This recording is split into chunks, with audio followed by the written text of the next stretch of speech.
नमस्कार दोस्तों, स्वागत है आप सभी का सिविल एकेडमी के इस यूट्यूब चैनल पर। आज है दिनांक 15 सितंबर 2022। देखेंगे आज के मुख्य समाचार।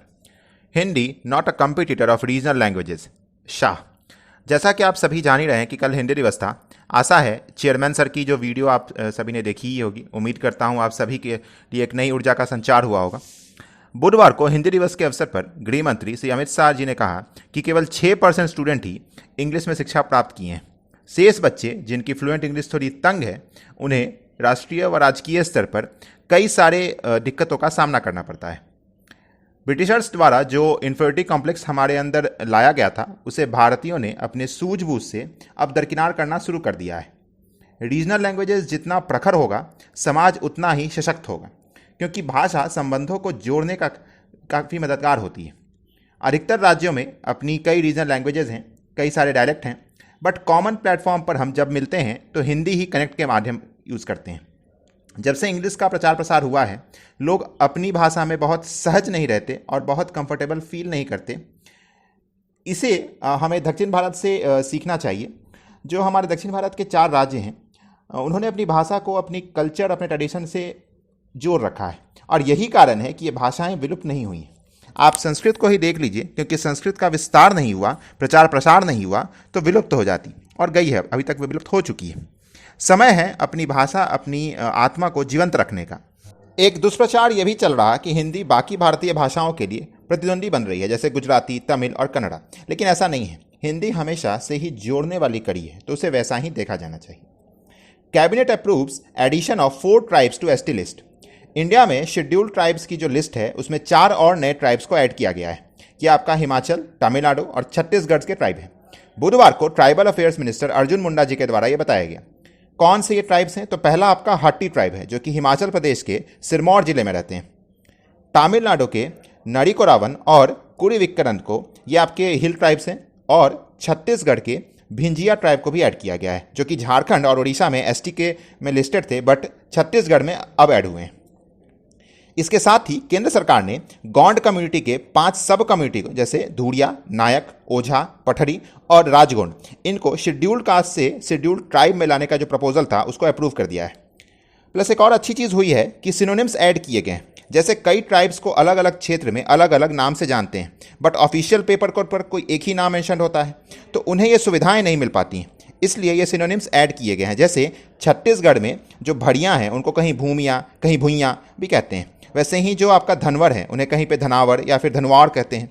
तो ये ध्यान रखिएगा, क्योंकि ट्राइब्स पर क्वेश्चन जनरली पूछ लिए जाते हैं। No specific laws against hate speech.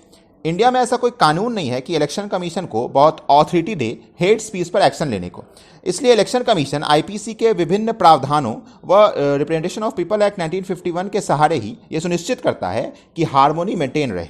अब देखिए, लॉ कमीशन ऑफ इंडिया के रिपोर्ट में भी ऐसा कोई रिकमेंडेशन नहीं है कि ईसीआई किसी पार्टी को डी रिकॉग्नाइज कर दे अगर उसका कोई पार्टी मेंबर कोई हेट स्पीच दे रहा हो तो, और ये सही भी नहीं है। एक मॉडल कोड ऑफ कंडक्ट होता है, बट उस पर भी कोई लीगल सैंक्टिटी नहीं है। रीज़न आप भी आसानी से गेस कर सकते हैं। हर पॉलिटिकल पार्टी कहीं ना कहीं हेट स्पीच का यूज़ करती ही है अपने पॉलिटिकल गेन के लिए। और देखिए, लॉज बनते कहाँ हैं? पार्लियामेंट में। पार्लियामेंट में बैठते कौन है? यही पॉलिटिशियंस। तो आप समझ ही सकते हैं कि हेट स्पीच पर कोई कानून क्यों नहीं। हेट स्पीच आप देखो तो पोलराइजेशन में काफ़ी हेल्प करती है। तो मेन ये आर्टिकल आपका ईसीआई से रिलेटेड था। PM Modi may hold bilateral talks with Putin and Raisi. हमारे यशस्वी प्रधानमंत्री आज समरकंद पहुंचने वाले हैं संघाई कोऑपरेशन ऑर्गेनाइजेशन के समिट के लिए। संभव है वे रशिया के यशस्वी राष्ट्रपति व्लादिमीर पुतिन से भी मिलेंगे, और मे बी बायलैटरल मीटिंग्स भी हों। प्लस ईरान के प्रेसिडेंट इब्राहिम रईसी और होस्टिंग कंट्री जो है उज्बेकिस्तान, उनके प्रेसिडेंट शवकत मिर्जियोव से भी मिलेंगे। एससीओ यानी जो आपका संघाई कोऑपरेशन ऑर्गेनाइजेशन है, काफ़ी इंपॉर्टेंट हो जाता है। अगर आप देखो तो मेंबर्स कौन कौन हैं? China, Russia, India, Kazakhstan, Kyrgyzstan, Tajikistan, Uzbekistan और पाकिस्तान। आप समझ लो जितने भी स्थान हैं वो सारे ही हैं लगभग। इंडिया, रशिया और चाइना के एक प्लेटफॉर्म पर आ जाने से इसकी इंपॉर्टेंस काफ़ी बढ़ जाती है। आप अगर देखो तो एससीओ का सेक्रेटरिएट कहाँ पर है? तो बीजिंग में ही है, बीजिंग चाइना में। अगर आप ऑफिशियल लैंग्वेज की बात करो तो चाइनीज़ और रशियन है। अगर आप देखो तो 2023 का जो एससीओ का समिट है वो इंडिया होस्ट करने वाला है। और बहुत अच्छी बात यह है कि वाराणसी को एससीओ रीजन का 2022-23 का पहला tourism and cultural capital select किया गया है। तो देखिए, अभी कल और परसों इसमें काफ़ी सारे आर्टिकल्स आएंगे, क्योंकि कल जो समिट है उसको होना है, तो बहुत सारे डिसीजंस भी लिए जाएंगे। तो इस पर काफ़ी सारे इन्फो आएंगे, इसलिए डिस्कशन मैं ब्रीफ ही रख रहा हूँ। इस पर डिटेल में हम नेक्स्ट क्लासेस में बात करेंगे। एक और बात आपसे करना था, आज इंजीनियर्स डे है। मैं खुद भी एक इंजीनियर हूँ, तो जाहिर सी बात है ये दिन मेरे दिल के काफ़ी करीब है। ये हमारे देश के यशस्वी सिविल इंजीनियर श्री मोक्षगुंडम विश्वेश्वरैया जी के जन्म दिवस को सेलिब्रेट करने के लिए मनाया जाता है। मैं कोई अपनी महिमा मंडन नहीं कर रहा हूँ, but as a whole engineer fraternity की बात कर रहा हूँ कि प्रोफेशंस को लेके हमेशा ये विवाद रहता है कि कौन बेहतर है।